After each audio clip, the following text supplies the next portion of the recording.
열왕기상 8장은 솔로몬 왕이 성전을 완공한 후 언약궤를 성전 지성소로 옮기고 하늘의 하나님께 감사하면서 이렇게 기도를 합니다.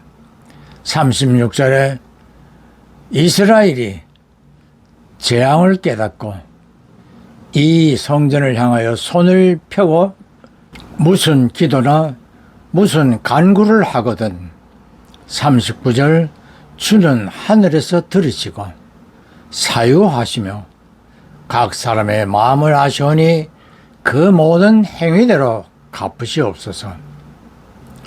다시 말하자면 이스라엘 백성이 범죄하거나 그로 인하여 먼 나라로 잡혀갔을 때에 예루살렘의 성전 쪽을 향하여 손을 들고 기도하거나 간구하는 것을 하나님께서 들으시고 용서해 주시어 다시 고국으로 돌아오도록 저들에게 은혜 베푸시기를 호소하는 것입니다.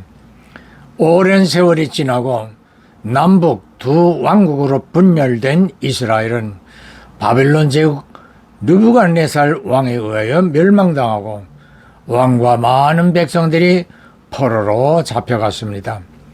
저들은 솔로몬 왕의 간구대로 예루살렘 성전을 향하여 손을 들고 간구하였습니다. 그리고 예레미야 선지자가 예언한 대로 70년 후 예루살렘으로 귀환하였습니다. 하나님께서는 범죄자에게 징벌을 내리시지만 이어 저들에게 은혜를 베푸시어 용서하시고 그 일을 통하여 오히려 전화위복이 되게 해주시는 것입니다. 대한민국의 역사에서도 하나님께서는 여러 번 은혜를 베푸시어 지금까지 나라를 지켜주셨습니다. 고구려가 당나라와 수나라의 침공을 받았을 때나 조선이 일본의 침공을 당하던 임진왜란 때에도 그리고 1950년 소련과 중공의 후원을 받은 김일성의 남침으로 일어난 6.25 전쟁에서도 하나님께서는 이스라엘처럼 대한민국을 지켜주셨습니다. 그래서 우리는 하나님이 보호하사 우리나라 만세라는 애국가를 부르고 있는 것입니다. 미국 민주당 대선 후보로 확실시되는 카멀라 해리스 부통령이 공화당 대선 후보인 트럼프 전 대통령을 오차 범위 내에서 추격하고 있다는 여론조사 결과가 나왔습니다. CNN 방송이 의뢰해 1,600여 명의 유권자를 대상으로 실시한 여론조사에서 트럼프 전 대통령과 해리스 부통령의 지지율은 각각 49%와 46%로 오차 범위 내 접전을 벌였습니다. 이번 응답자들은 앞선 4월, 6월 같은 여론조사에 참여했던 유권자들로 당시 조사에선 트럼프 전 대통령과 바이든 대통령 간 지지율 격차가 6%포인트였다고 CNN은 밝혔습니다. 트럼프 전 대통령과 공개 토론을 한 결과 바이든 대통령은 기대 이하의 토론 결과로 민주당 의원들의 사퇴 압박에 결국 후보 지명을 눈앞에 두고 11월 대통령 선거 출마 후보를 포기하고 해리스 부통령을 후보로 지지한다고 선언하므로 잠시 민주당은 소용돌이에 휘말리는 것 같았었지만 해리스 부통령은 곧 당 내외의 지지를 얻었고 바이든의 사퇴 직후 민주당은 3천억 원의 후원금이 쏟아져 들어왔습니다.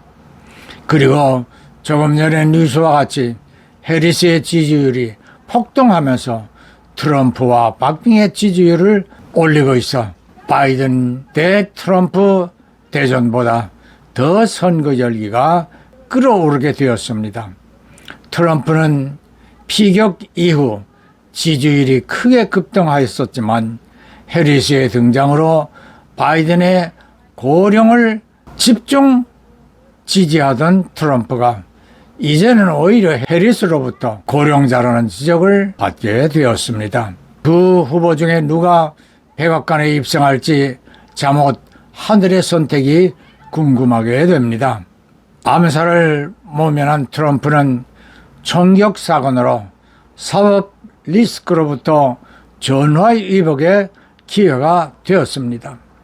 또 바이든의 사태로 민주당도 잠시 혼란스러웠지만 해리스는 곧바로 의원들은 물론 주지사들과 당원들의 폭넓은 지지를 받게 되므로 민주당 역시 전화위복이 되었다고 할 수 있겠습니다. 사랑하는 성도 형제 자매 여러분, 모든 사람들이 인생을 살아가다 보면 누구에게나 아골골짜기 같은 위험이나 위기를 맞을 수 있습니다.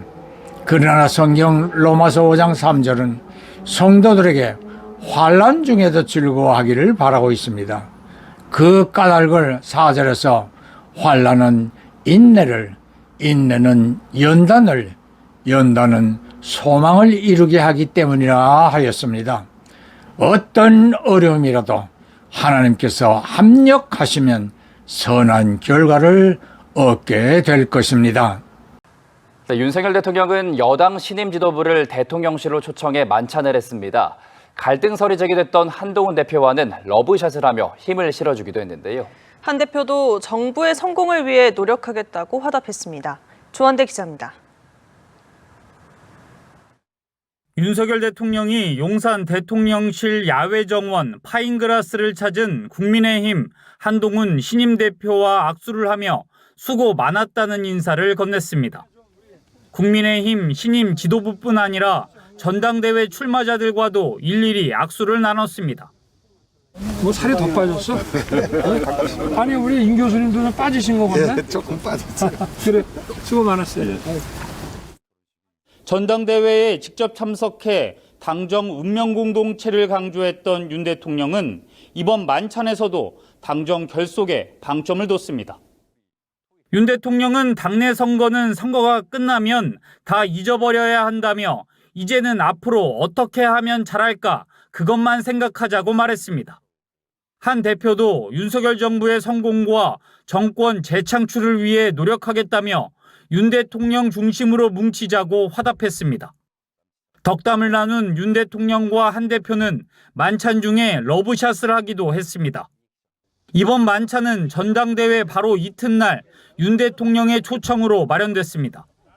윤한 갈등설을 잠재우며 한 대표에게 힘을 실어주고 자폭 분당대회라는 자조가 나왔을 정도로 깊어진 당 분열상을 신속히 수습하려는 의도로도 보입니다.